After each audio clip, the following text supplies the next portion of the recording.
Salut les formateurs, j'espère que vous allez bien. Aujourd'hui, je réponds à cette question: à quel moment utiliser un icebreaker? Est-ce que je l'utilise dès le début de la formation? Est-ce que c'est pour plus tard? Est-ce que je commence par ça? Bon, on va voir ça. Un petit rappel sur ce qu'est un icebreaker. C'est tout simplement une activité qui va nous permettre de faire tomber les barrières. Si on ne se connaît pas en début de formation, on va être un petit peu dans sa bulle. On va observer les autres, se demander qui ils sont. Et grâce à l'icebreaker, eh bien, on va faire tomber toutes ces barrières-là. Ça va instaurer une dynamique, une bonne ambiance. Et là, les personnes vont pouvoir s'ouvrir. Et on va pouvoir commencer notre formation. Donc comme vous l'aurez compris, l'icebreaker, il se fait en début de formation. Ce n'est pas au milieu d'une formation qu'on va le faire, ou à la fin. Ça sert plus à rien de faire tomber les barrières au milieu d'une formation, puisque tout le monde se connaît déjà.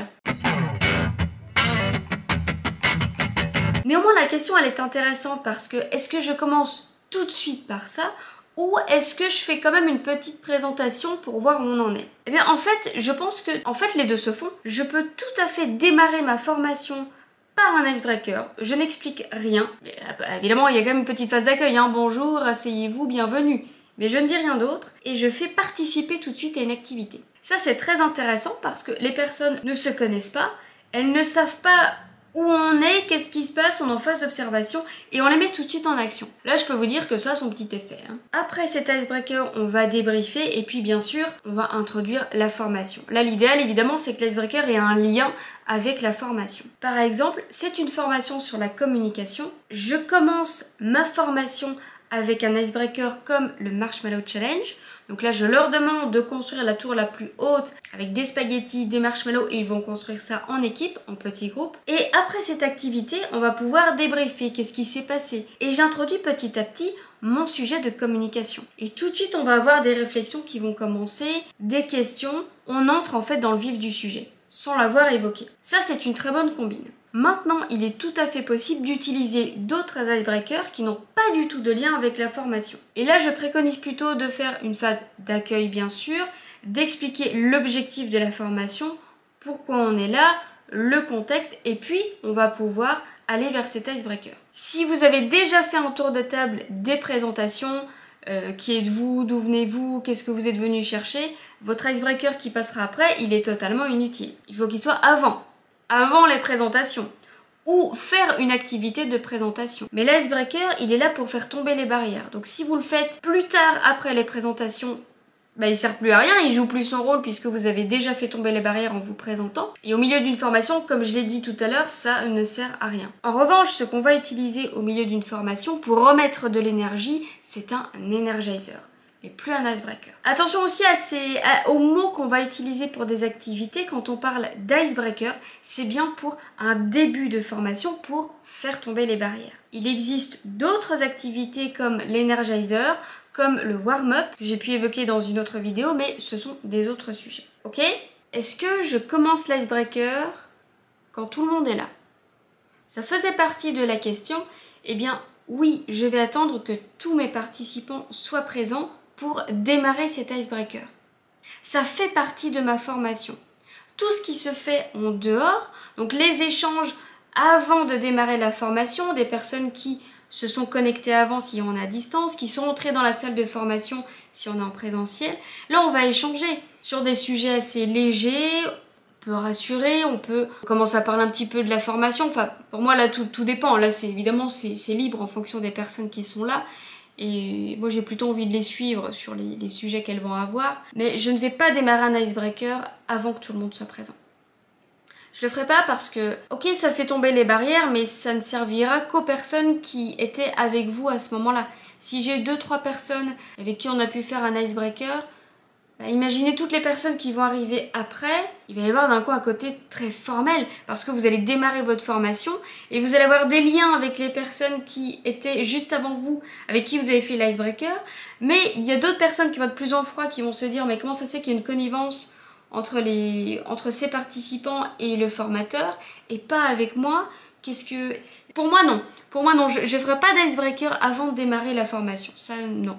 L'icebreaker, il se fait quand tout le monde est présent, tout le monde est là, on a fait notre accueil, on a dit bonjour, je peux faire mon icebreaker à ce moment-là. ou à minima, on peut le faire aussi juste après avoir présenté la formation. Ça, c'est à vous de voir. Tout dépend de votre scénario, de comment vous avez créé votre icebreaker, comment est votre formation, comment vous êtes à l'aise. Évidemment, il y a plein de manières possibles. Quelques avantages de l'icebreaker, il s'utilise que ce soit en présentiel, que ce soit à distance. On peut très bien utiliser du matériel ou pas, utiliser un outil ou pas. Évidemment, je pense que le plus connu, celui qui s'est le plus démocratisé en termes d'icebreaker, c'est le photolangage. Là, j'en vois maintenant partout, à tout bout de champ. C'est un outil que j'utilisais très peu, maintenant que j'utilise régulièrement dans mes formations. Je pense qu'il est bon aussi de pouvoir changer, de ne pas faire que du photolangage. Et si vos apprenants ont d'autres formateurs en plus de vous, eh bien renseignez-vous. Est-ce que les autres font aussi du photolangage? Dans ce cas-là, je vais peut-être un petit peu changer d'outil. Est-ce qu'il y a des inconvénients à un icebreaker? Eh bien, oui, je dirais tout simplement, si vous n'êtes pas à l'aise avec le fait d'animer des icebreakers, n'allez pas vers des choses qui sont trop compliquées. Si je dois utiliser un outil comme WooClap, Bicast, que je ne maîtrise pas tout à fait, ça ne fonctionnera pas. Si je suis en présentiel et que je préfère échanger directement avec mes apprenants, je peux le faire sans matériel. En fait, tout est possible. Et le meilleur conseil que je vous donnerais, c'est d'abord d'être à l'aise.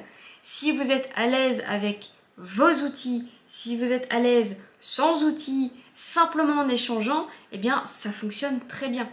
Si vous êtes à l'aise, vos apprenants le seront aussi. Ils vont voir que vous êtes à l'aise. En revanche, si vous démarrez votre formation en étant un petit peu... vous marchez un petit peu sur des œufs, vous savez pas trop, vous connaissez pas trop l'outil, bah là votre icebreaker il perd tout son sens. L'icebreaker c'est justement pour se mettre à l'aise.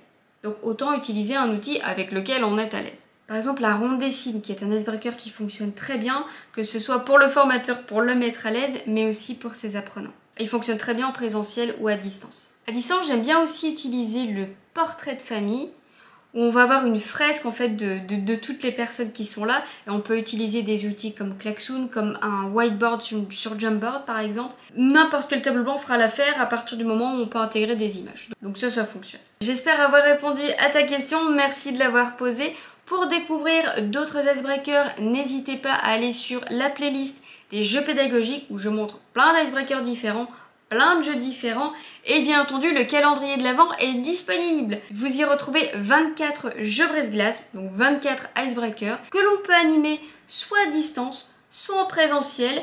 J'avais créé ce calendrier de l'Avent spécialement pour le Covid pour que vous puissiez l'animer à tout moment, peu importe que vous soyez dans une salle de formation physique avec vos apprenants ou encore à distance. Les deux fonctionnent, il y en a 24, c'est juste en dessous dans la description.